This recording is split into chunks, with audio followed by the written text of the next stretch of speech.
ai trồng hoa ngoài đây.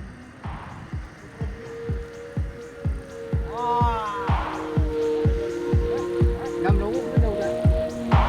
Không phải. ना उसी नाला नीली का आगे एक टनल है जिससे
नमस्कार, मैं हूं प्रभाकर मणि तिवारी।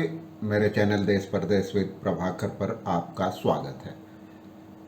विकास की अंधाधुंध होड़ में हम लगातार विनाश को न्योता दे रहे हैं। उत्तराखंड और हिमाचल में बार बार प्रकृति हमें चेतावनी देती रही है। लगातार भूस्खलन होते रहे हैं, उनमें जान माल का भारी नुकसान होता रहा है। अब ताज़ा मामले में मणिपुर में भी ऐसी ही एक भूस्खलन की घटना हुई बीते बुधवार को, जिसमें अब तक 45 शव बरामद किए जा चुके हैं। कम से कम 20 लोगों के लापता होने का अनुमान है, मलबे में दबे होने का अनुमान है। मैंने आपको शुरू में झलकियां दिखाई थी, आगे विस्तार से दिखाऊंगा, बताऊंगा किस तरह प्रकृति से छेड़छाड़ का नतीजा खतरनाक तौर पर सामने आ रहा है, खतरनाक तरीके से सामने आ रहा है।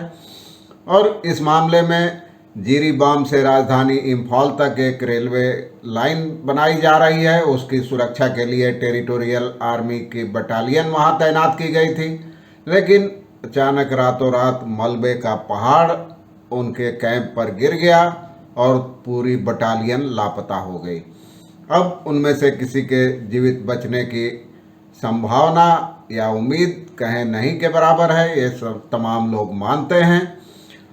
और ये लगातार छेड़छाड़ है। मुख्यमंत्री बीरेंद्र सिंह भी मौके पर पहुंचे थे, उन्होंने भी माना कि इलाके में पहाड़ियां कमज़ोर हो गई है और लगातार पहाड़ियां तोड़ी जा रही है। इस परियोजना के लिए सुरंग बनाए जा रहे हैं, इसके कारण मिट्टी नरम हो गई है और लगातार भारी बारिश के कारण चट्टानें और मिट्टी लगातार खिसकने लगती है और भयावह तस्वीर पैदा कर देती है, खौफनाक मंजर पैदा कर देती है।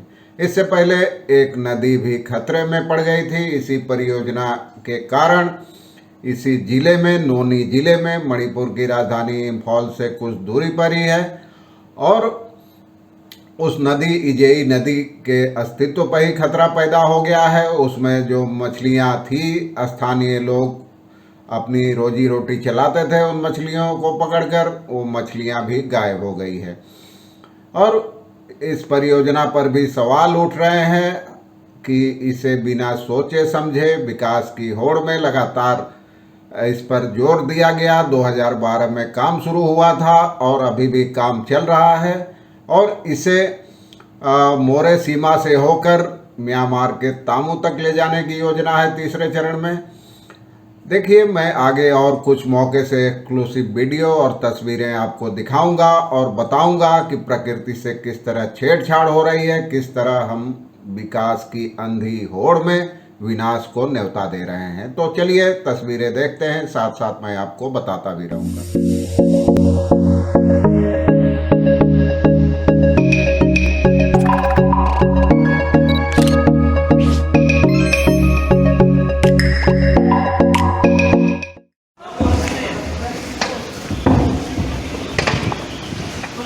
ये कौन सी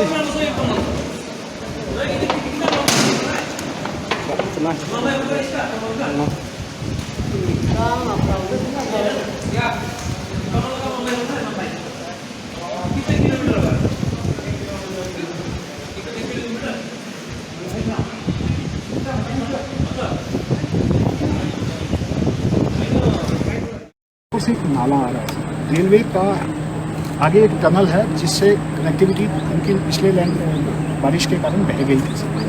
अभी इन्होंने नाले को थोड़ा उसका रुख बदला था, नाले का रुख लाके ये स्टेशन की तरफ आए थे ताकि यहाँ से पानी नीचे These are the presumptions. These are presumptions.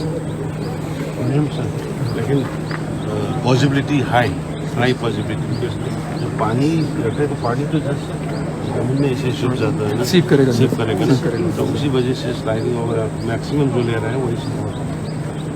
तो उसको क्या करेंगे हाँ?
tiếng này đang thế xảy đâu quan không bật đẩy cái sao mấy mà bật đẩy thế gần hay hay số tôi không cố đồ hay gần thế nhưng tàu cũng ngang tới mấy gần hay cho gần bật đẩy tăng thế xảy đâu quan nên là cũng tháo tới mấy tuần bây giờ tôi ra này tuần gần tôi sắp đấy tôi gần lục cái này bu phụ bát thế thay mày ha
सब honourable chairman कहता ना तो ये दो दी खा हाँ पे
Không đúng con nó không được.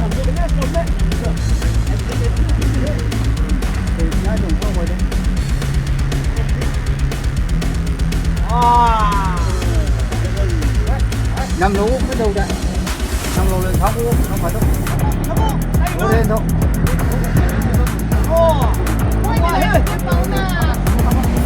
Nằm lên tháo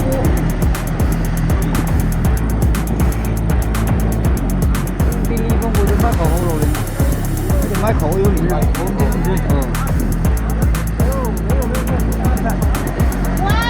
cái nó khang cái nào là cầm hết luôn rồi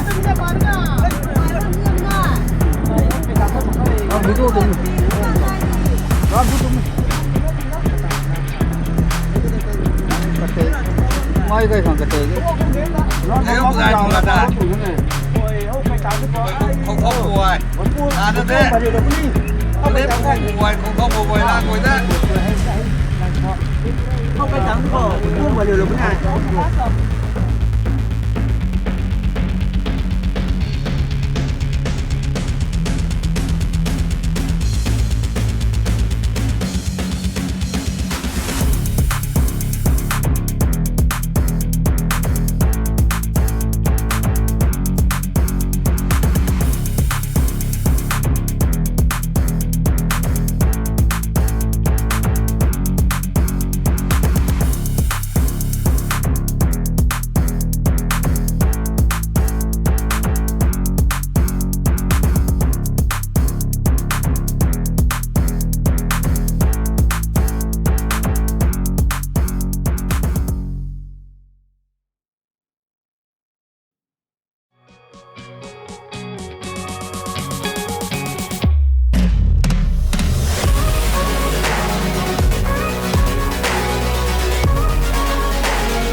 इन video और तस्वीरों से आपको इस खौफनाक हादसे के बारे में अंदाज़ा तो लग ही गया होगा। मणिपुर के मुख्यमंत्री बीरेंद्र सिंह ने भी मौके का दौरा किया है और मृतकों को 5-5 लाख और घायलों को 50-50 हज़ार रुपये के मुआवजे का ऐलान किया है। मृतकों के शव जो निकाले गए हैं उन्हें उनके घरों को भेज दिया गया है और राजकीय सम्मान के साथ उनका अंतिम संस्कार भी कर दिया गया है। मुख्यमंत्री ने इसे राज्य के इतिहास का सबसे भयावह हादसा करार दिया है और इसमें आम लोगों के अलावा टेरिटोरियल आर्मी के जवानों की भी मौत हो गई है। आप जानते हैं 29 जून की देर रात को यह हादसा हुआ और टेरिटोरियल आर्मी, जैसा कि मैंने बताया, वहां एक कैंप बना था रेलवे लाइन की सुरक्षा के लिए। जीरीबाम इम्फाल रेलवे लाइन पटरियां बिछाई जा रही है। सेना और तमाम दूसरे संगठनों को राहत और बचाव कार्य में उतार दिया गया है, लेकिन अब किसी के मलबे के नीचे जीवित बचने की संभावना कम ही है। बीच बीच में तेज बारिश और रह रहकर होने वाले भूस्खलन ने राहत और बचाव कार्य में भी बाधा पैदा कर दी है। भीगा हुआ मलबा इतना भारी है कि उसे हटाने में मुश्किलें पेश आ रही है और बचाव कार्य में लगे लोगों का कहना है कि ये मलबे का पहाड़ है, कीचड़ का पहाड़ है। जेसीबी मशीनें लगाई गई है वहाँ, लेकिन उससे भी काम नहीं हो रहा है। और मणिपुर के मुख्यमंत्री ने कहा है कि राज्य में जो पहाड़ हैं वो कमज़ोर हैं, इससे भूस्खलन का खतरा बढ़ जा रहा है, लगातार बढ़ रहा है। उनका कहना था कि यह रेल परियोजना बहुत महत्वाकांक्षी है और इसके पूरा होने के बाद मणिपुर का रेल संपर्क देश के बाकी हिस्सों से जुड़ जाएगा। आपको बता दूं कि इसी रेल परियोजना के तहत दुनिया का सबसे ऊंचा रेलवे ब्रिज भी बन रहा है और लगातार इसके लिए भूस्खलन बढ़ रहा है। फॉल्ट लाइन पर बैठा है, सेस्मिक जोन है मणिपुर, और किसी दिन अगर बड़ा भूकंप आया तो बड़े पैमाने पर तबाही मच सकती है। हालांकि मुख्यमंत्री का कहना है कि इससे बचने के तमाम उपाय किए जा रहे हैं, सावधानियां बरती जा रही है, पहाड़ों में बड़े पैमाने पर पौधे लगाए जा रहे हैं, पहाड़ियों को मजबूत किया जा रहा है।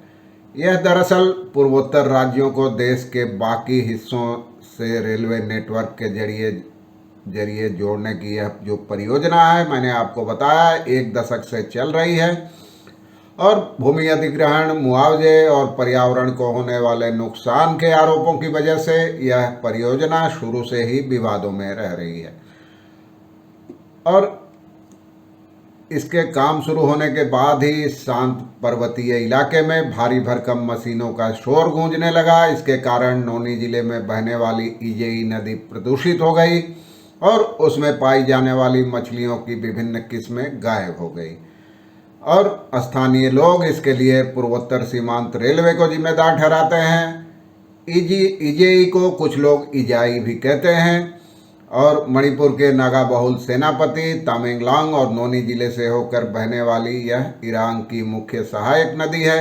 आगे चलकर दक्षिण में यह बराक नदी में मिल जाती है।